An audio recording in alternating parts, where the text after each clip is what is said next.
Hi everyone, welcome back. It's Deborah.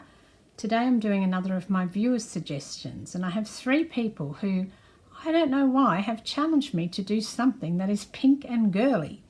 So Janette Dawkins, who is CRAFTYDAWKS, has challenged me to do that. Nat Williams has also asked me to do something pink and girly and frilly, and I'm told that they didn't get in cahoots with each other to work that out and give me this viewer suggestion. Nat has also said I'm not allowed to use any Tim Holtz products, so there's an added challenge for me. And Linda, who is LP Redflower, has asked me to do a junk journal out of my comfort zone. So I think that this is going to be the one that I do for that as well. So thank you, ladies. I'm really thrilled.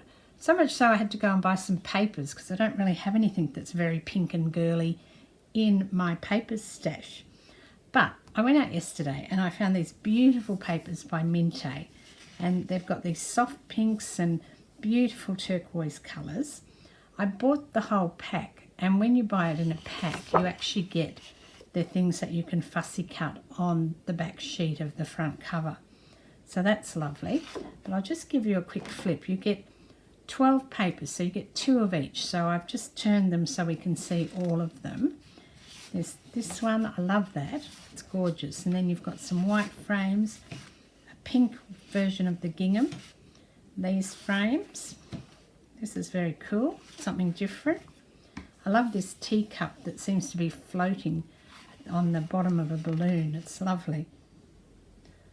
I love the bike, and look at the hammock, that's really pretty too. Then this one, which is like a French patisserie sort of thing, it reminds me of. And there's some lovely flowers, something that's a little bit brighter. And then the other side of that frame one, which has got the little cards on it. So there you go. They're the papers that I'm working with to create this junk journal. So let's get started. Now, my first challenge is that this here goes for the length of the page, the height of the page. So I want to work out how I can actually use this in a way that I can get maximum out of it while still making a junk journal, albeit a pink and frilly junk journal. So I just measured this. This is 5.5 inches. And I'm thinking if I did 6 inches, I'm probably going to get most of that in. I have cut this paper, so I've scored it at the 3-inch mark and then come across at the 7-inch mark because I wanted to get most of this gorgeous image in, cut the side of it off and also cut that bit away. And then I've scored it here and here so that I can bring this down and still have this showing, and then you'll be able to open it up. So this will be like this in the book, and then you'll be able to open it up and see this piece here. So I've basically got that whole image in. And this little flap here will be the piece where it attaches to the book. So I'm not sure, I may have to put it onto another piece to give it a bit of strength. But I didn't want to ruin this image. And I think that I've managed to save it, so it's still really lovely. So that has dictated the width of my book is going to be 7 inches, and if it's 7 inches wide, I think it's got to be maybe 8 or 9 inches tall. I have to see how that looks so that it's a reasonable size, this one. Just let me get something else. So I'll take this one next because it's got sort of no image on it that I'm trying to keep. Now the scrapbooking paper itself is only 12 inches wide, so that means that I'm not going to have a full page on either side. I'll have one at 5 inches and one at 7. And that's okay, some of them will be a bit shorter, but that's fine. I could even do 2 of them at 6 inches, so I could have some staggering happening within the journal itself. And I think that that will be fine as well. My question is, how am I going to decorate it up? Because I really don't have anything in these colours. I've been cutting and folding and working out how I'm going to construct this journal so that I can maximise the images that are on the paper, which is always a challenge with papers like this. So now let's have a look at what I've done here. So this was my starting point, the paper with this gorgeous image on it. I didn't want to cut this, so instead I have scored it. I've cut it as wide as I can, so this is 7 inches wide to maximise the image, and then I have scored it and I've left a little piece on this side, and that will fold down like that. So this will become a page. I'll have to put something on it to stop it popping up, but when you want it to pop up you can, and also to use the back of it. So that will be one page. This is another one that I've cut down, and I've made this side longer, so it's the 7 inches wide to maximise the hammock being on this side of the page. So this one will probably go at the top, I think. And then I've got a bicycle. These are not the order that I'll be using them. I've got a bicycle here, and with this one I actually trimmed a little bit off this end, so probably 1 inch, because that's shorter on that side. The next one is the pieces that had the frames on it, and I've cut both of those in a manner that I'll be able to use both of them. Just see where, oh, here's the other one. So this one here, I've cut that part off, so that is going to fit and not be too tall or too wide. And this one here, I have also cut it. That's the other half of that piece of paper. You can see it fits well within the width of my page, which is 7. So this is going to be not quite, but almost a square journal. It's 7 by 8. And I have this piece here, which I've just scored in half.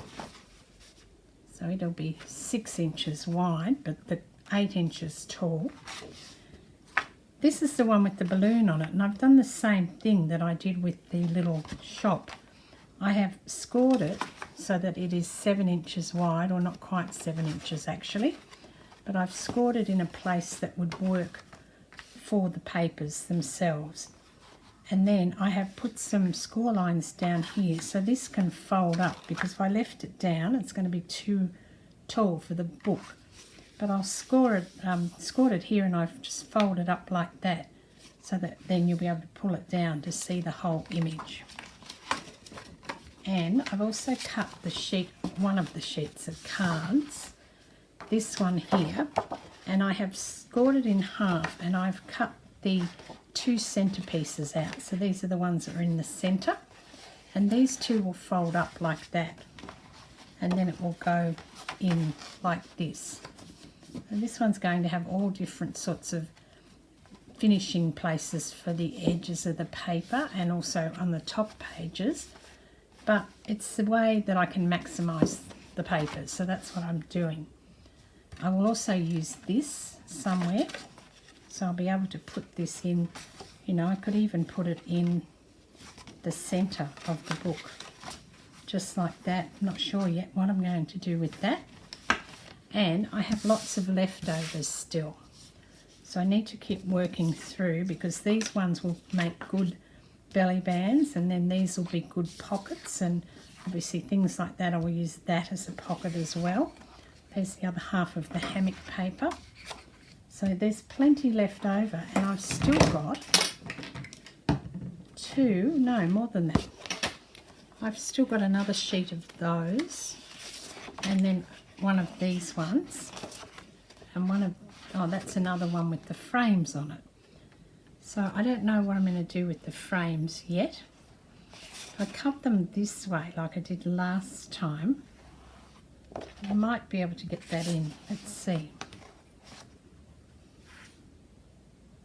But they're going to be too tall, because they're going to be 12 inches tall, and I only need them 8 inches. That's why I cut them out last time. Actually, I think I turned it around and cut it like this. So I could do the same again, but I'm just going to leave that for now, because I'm not quite sure what I want to do with that one either. And then this is another one like this. And again, I'm not sure what I want to do with this.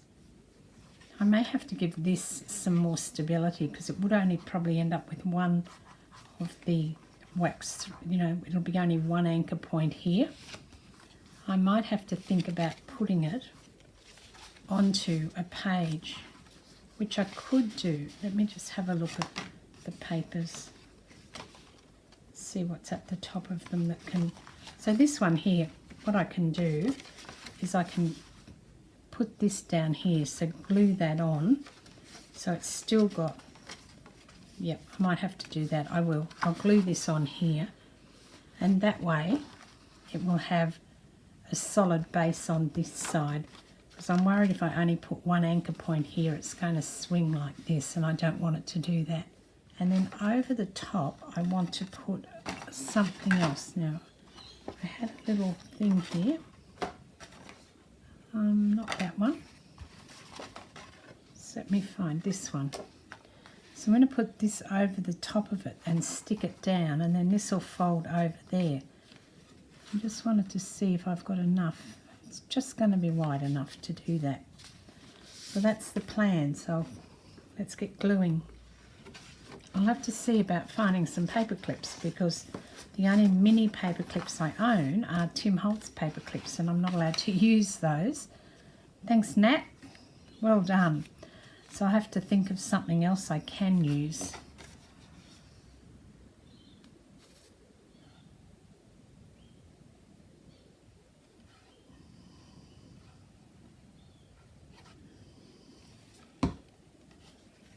And of course, I'm also not inking anything, because the only ink that I own is Tim Holtz ink.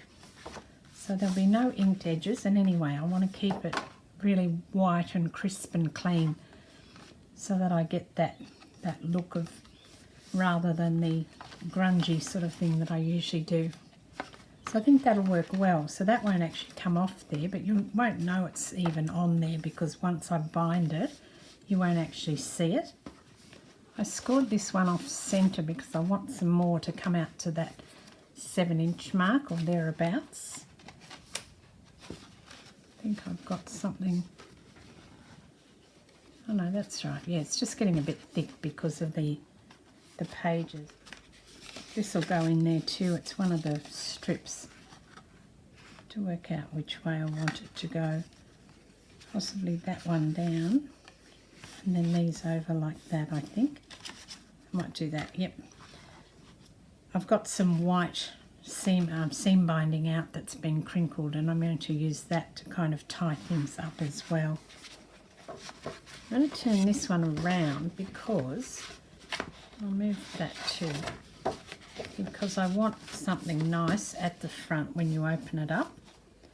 I don't want to have all the pretty ones on the inside, so I'll do that with a couple actually. I'll have to move that now because I don't want them side by side. I might put that one in here to break up the florals. That'll be good. I don't want to put it together until I'm sure of what I want. So let's just have a quick look at where we're up to.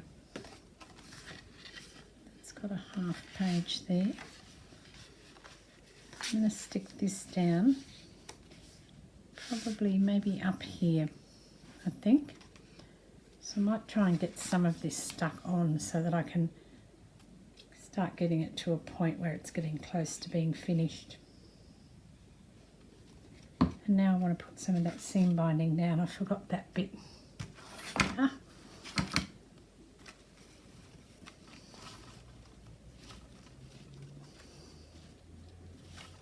There's an end here somewhere. I know there is. There it is. Probably need maybe that much. Hopefully that's going to be enough, and I'll cut it in half so I can put it down. I need some double-sided tape as well, and some of this will do. It's probably better. This is the super strong one.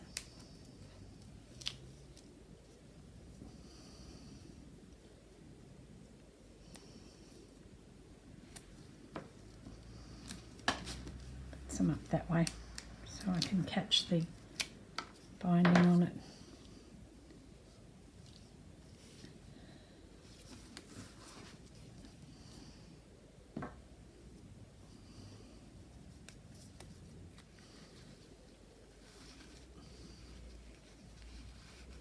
Go, that's in there now. Excellent. That's a little bit off center, so I need to kind of offset that and put something down so it doesn't look so awkward. Just find something, maybe the writing will be okay. If I put the writing there, it will trick the eye to thinking that it's actually more centered than what it is, which is not great. I haven't really centered that very well. Okay, I should have measured it instead of just winging it. Not to worry, I'm going to put this down. Maybe I should put it on that side where it's a little bit less obvious. Yeah, I think I'll put it on that side rather than the writing side.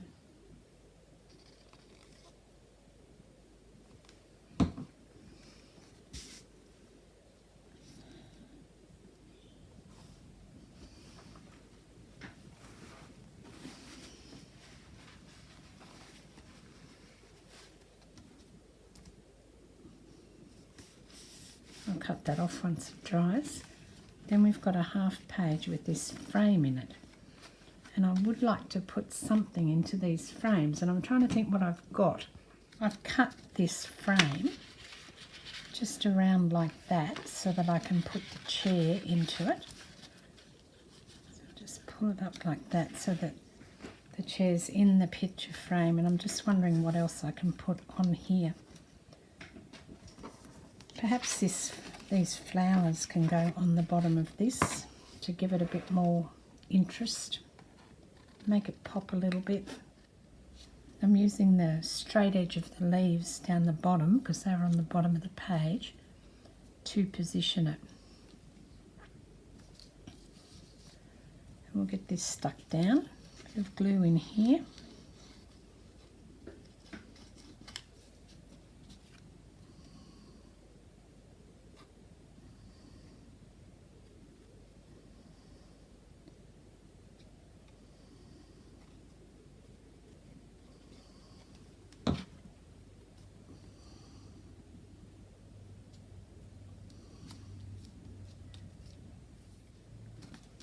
Now obviously on the other side I'm going to have to do something about that, so we'll deal with that now. A little notch and some glue and it's done.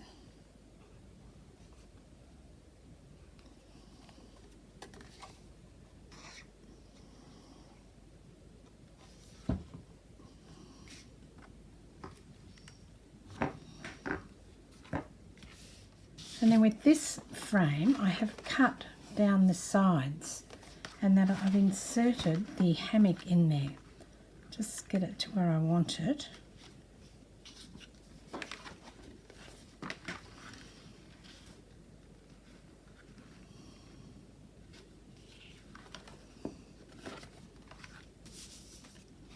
And then I will put something down on either side here so that it doesn't show that I've cut that off. So the first thing is to put some glue down on here and this end as well, so this doesn't move.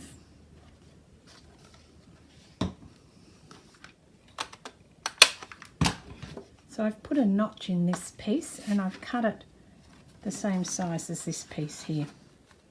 I'm going to create it into a little pocket on this back piece.